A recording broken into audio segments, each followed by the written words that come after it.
Dylan Gabriel is a very interesting case study because I find myself feeling a little upset, not even upset, but um, little sad for Dylan Gabriel. You know why? Because most people want to live out their career, and he's getting an opportunity to live out his career and be a starting quarterback in the league. And most kids growing up who are quarterbacks, this is what they dream of.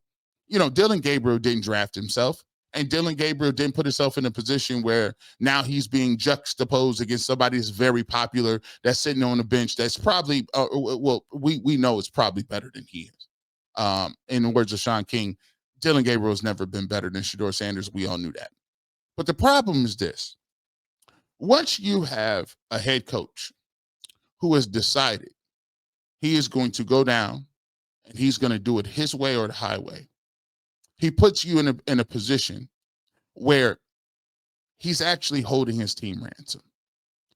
Because it's very clear at this moment, very clear, and it's obvious to those that are inside that building, those who've been watching it on the outside, and those who've been covering it very closely. There is a rift, and the rift is growing like the Marianas Trench. I mean, if it wasn't as obvious as it is, as clear as day, I don't know what you're looking at. The fact that he is now on this perch and he refuses to even say Shedeur Sanders' names. He was asked about this today or the other day about Shedeur Sanders and what is his window, how has he looked, what's the ramp up period. I believe Darryl Ryder asked him those questions.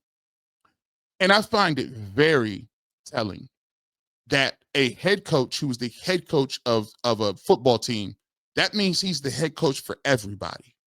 That means he's an advocate for everyone on his team, not just the guy he likes. It's everyone. The fact that he can't even say Shedeur Sanders' name is alarming because it shows a level of indifference. It shows a level of frankly, it borderlines on a slight disrespect. I'm gonna just be honest with you. When somebody asks you specifically about somebody by name, and then you pivot and then you say, "Oh, all our young players, all our young players are progressing at a certain level, and it would be bad for me to speculate." The fact that you now can't even say the guy's name, because when you're asked about Dylan Gabriel, you say Dylan Gabriel's name. When you're asked about Quinshon Judkins, you say Quinshon Judkins. When you say Carson Schlesinger, you say their names. You can't. I don't even know the last time I heard you say Shedeur's name. It's written all over your face. And at this point, you get into these press conferences and you're not answering no questions. You're not I get it. You probably don't want to talk about the backup quarterback, but here's a question that I get too. I don't ever understood why people run around sit here talking about, I can't stand talking about this. You get paid to talk about it. What do you mean? Why would you be upset that you have to mention the backup quarterback? What type of world are we in where you can't mention the backup quarterback's name and it brings you some sort of anguish? I can't believe that we have to talk about him.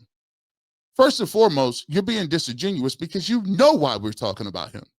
Because we all know that Dylan Gabriel has never been better than Shedeur Sanders. We all understand that Shedeur Sanders is not a regular fifth-round pick. We all understand that the evaluators have always had him higher than Dylan Gabriel. But we had to sit here and act like Dylan Gabriel was great because why? The Cleveland Browns kept pushing it? Because that's what Kevin Stefanski kept pushing? That's because he was willing to die on that hill for? Well, I'm sorry. Some of us aren't willing to do that. And now it's being painfully obvious that this is what it's about. It's about control. And it goes back to my first statement. When you get people that winning is not the number one goal, and by the way, everybody keeps saying this, of course the coaches want to win. Of course the coaches want to win. If they wanted to win, listen, stop being so naive and thinking that we all are naive. You don't think people have biases? You don't think people are going to choose the guy that they think is their guy and they want to see him play? You think people choose the best? You think the best manager at every single corporation is the best candidate? You think the smartest person at the head of a corporation, the CEO, is the most qualified person? You think that you go into an interview and you're interviewing two candidates and the most qualified candidate gets the job? Really? Come on. I shouldn't have to tell you, I shouldn't have to tell you a lesson in human nature. Human nature is we are willing to bend and move and be flexible for what we identify with. It is in our nature. We are tribal at its very core. We are comfortable with like-minded individuals. If you have an affinity to someone, you are going to give them the benefit of the doubt. If you are the person who handpicks somebody, that person is going to get a longer leash, a longer runway. It's the reason why we are here today. The only reason that Dylan Gabriel is continuously able to start and continues to start is because Kevin Stefanski is saying, if we sit Dylan down right now, he's going to end up eventually having less games than Shedeur Sanders played. How does that work? Because what it's admitting is I was wrong in my initial evaluation. I was wrong when I was giving him all the reps. I knew I was wrong after I saw him play, and I continued to run him out to the detriment of the organization and the team. Admitting that is playing Shedeur Sanders more games, and even more than that, admitting that it's going to be evident if he plays well. Because you just told me you would rather play your guy than win. And it's what I've been trying to tell you guys all along. There's 10% of the teams out here trying to win. Most of them are selling you hope. Most of them are selling you a fake bill of goods. Most of them are trying to make the biggest buck that they can get. There's very rare where you see teams that are Dan Campbell and the Lions, they trying to win. But most people is trying to do reindeer games and play these games, right? Because here's the reality. You know how I know it? How is it a quarterback competition? And everything that they've done since you said that quarterback competition has been exactly opposite of what they've done. Thus, going back to my initial thesis statement, there's a rift as wide as the Marianas Trench in the front office. You don't think so?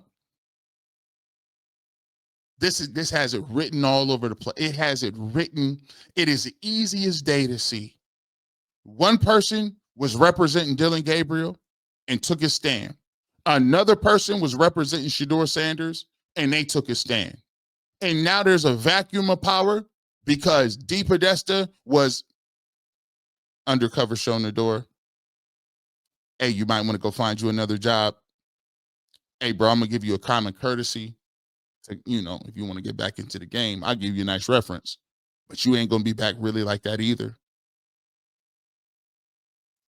And there's a vacuum of power. Now, one person named Andrew Berry seems to have a nice little vacuum of power right now because he has 3 or 4 players that look good. And the ultimate ace in the sleeve is this. You think they're going to get rid of Andrew Berry if Shedeur Sanders is good? And think about it. How did they guarantee Shedeur Sanders gets the best opportunity to show that he's that guy? Well, he's set up to play the most games out of anybody. By Kenny Pickett being jettisoned, by Joe Flacco being jettisoned in 4 games, and by the fact that Dylan Gabriel is so incompetent at quarterback right now and not it, that they're going to have to get rid of him by the Ravens game. And oh, by the way, Tommy Rees is calling plays, not Kevin Stefanski. You stop me where I've been wrong at. Stop me where I've been wrong at. It ain't never been about Dylan Gabriel and what he going to play like. This has control all over it. And they are fighting for control of who is on the last man on the boat because that Titanic is sinking. And the problem for Kevin Stefanski is it looks like the deck is stacked a little bit. You don't have control of the playbook anymore. You don't have control of basically who gets traded and guys moving in and out, or you would never move from Flacco. And let me tell you this. If Dylan Gabriel comes out here and looks bad against the Ravens, that's all she wrote. That's your final chess piece off the board. The only control you have now is when you call timeouts and the challenge flag. Because Andrew Barry and Haslam's already said, yeah, we're going to be playing Shedeur Sanders. And if that happens and he plays well, it is all she wrote. Now, you can say G. Bush is, the Duke of knee-jerk seems to not be that big of a knee-jerk reaction guy now, do I?